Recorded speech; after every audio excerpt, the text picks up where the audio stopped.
are back, guys, to make the picks. Everybody knows how we do this. We'll start with the GTS Game of the Week. We've decided here, during the commercial break, there's going to be 96 versus Landrum. This is 96's homecoming game. Take it for what it's worth. Landrum is a decent team. They have been good through the years. We'll see how they do this weekend, or this Friday night at Wilson Campbell Stadium. All right, guys, week 7. It's a brand new week, Steven, so we'll go over to your side. You're the one that messed up last week with the Clemson pick. Like I said, you don't have to worry about picking Clemson this week, so we're going to kind of give you a breather this week. But when you're looking at your alma mater, 96 versus Landrum, where are you going? Going with my alma mater. I'm going with 96 on this one. I think they're the better team overall. I think it's probably going to be a close game, but I really do think 96 is going to come out with the win at home on homecoming. So. All right, James, where are you going on 96 versus Landrum? Basically, my upset of the week, I'm going with Landrum coming in and messing their homecoming up at 96. Wow. Mm-hmm.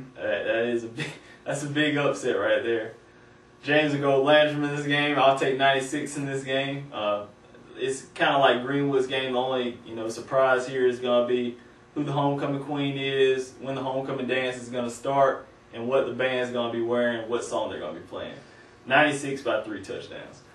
Moving on, let's go over to the game I really want to talk about. I really want to get into Emerald versus Crescent. Now, James, this is a big game for Emerald. It's a winnable game, the first one they had in quite a while. Mm-hmm. Is Emerald going to get a win this week against Crescent? They will get a win. This is going to be the first win of the season against Crescent. I think they need it. They hungry right now. I mean, the defense is upset because they playing good and playing hard, and either they gonna win the game or Crescent's gonna have some hurt running backs because the defense is very upset. So Emerald will come out with a win on this one. It'll be close, but they'll win by touchdown. All right. Moving over to my right, Steven. I had to say it, but I agree with James. I think Emerald's going to win by a touchdown. I think they've been playing hard and they've been improving as the weeks progress. So Emerald by 10 points. All right. Everybody's looks like they're going Emerald. I think I'm going to go Emerald too. I'm going to hop back on the bandwagon one more time for the season's over with. If they end up losing, I'm going to hop right back off and probably break my ankle again.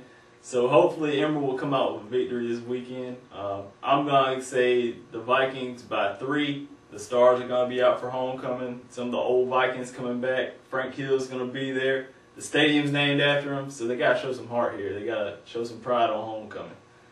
Going to Greenwood versus Westside. Westside's going to come to J.W. Babb Stadium for a region matchup with the Eagles. Steven, does Westside have any chance in this game? No, I think Greenwood's going to come on top, and they're going to win by a touchdown at home. All right. James, where are you going? Eagles versus Rams, I guess. I'm going on Greenwood by 2 touchdowns. All right. I'll go with the Eagles also.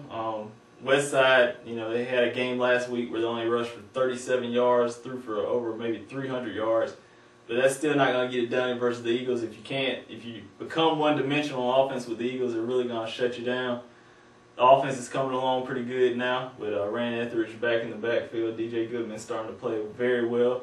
DJ Dunlap's developing at quarterback, and hopefully they get some more of their offensive weapons back.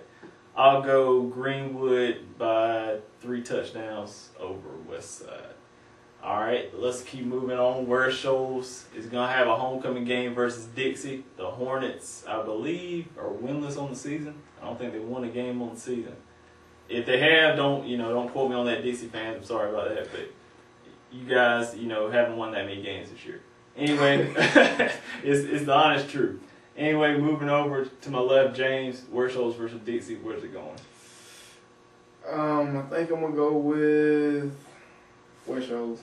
Cause you kind of hesitated on that. I had to make him think. Oh, okay. Yeah, I'm definitely going with Ware Shoals. Like, no doubt though. Okay. Yeah, by 3 touchdowns. All right, at least. The W is back. Steven, Ware Shoals versus Dixie. Dixie got any chance? No.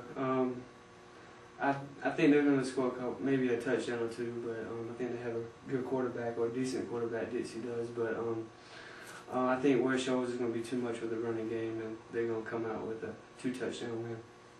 All right, I agree with Steven. I agree with James. I think where Shoals is going to be a little too strong for Dixie this week.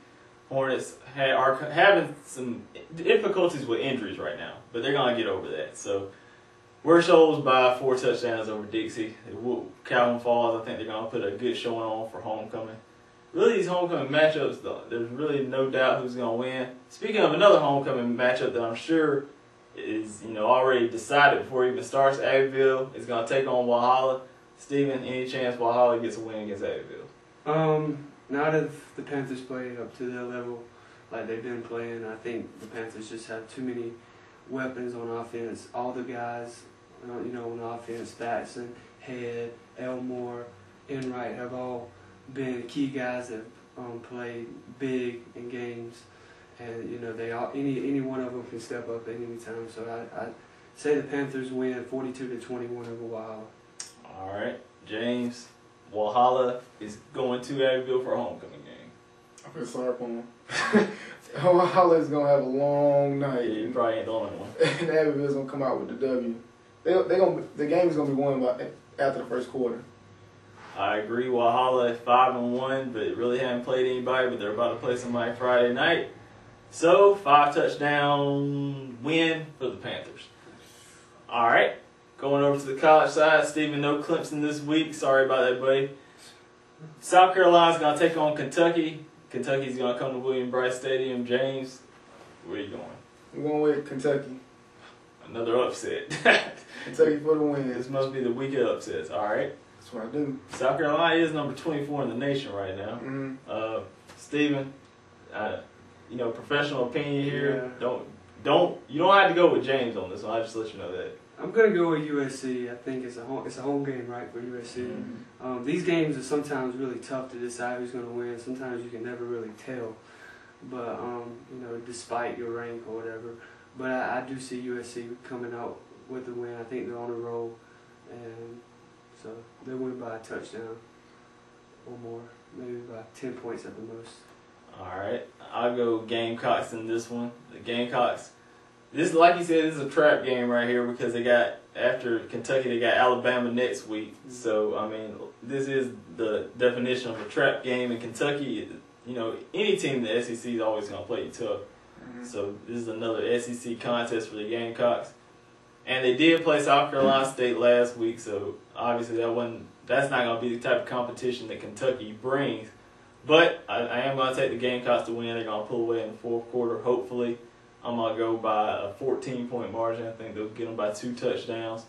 Hopefully the Gamecocks can come away with a win. No Clemson, like I said, this week. It really breaks my heart, and I'm sure, it broke their hearts to lose to Maryland like that. For Jonathan Graves, Stephen Miller, James Spikes, this was the GTS Mid-Week Report. We are in Week 7, so James holds up a W when he really should be holding up a 7. But anyway, we're not going to hold it against him. This is my house, but you're welcome anytime. I'm out.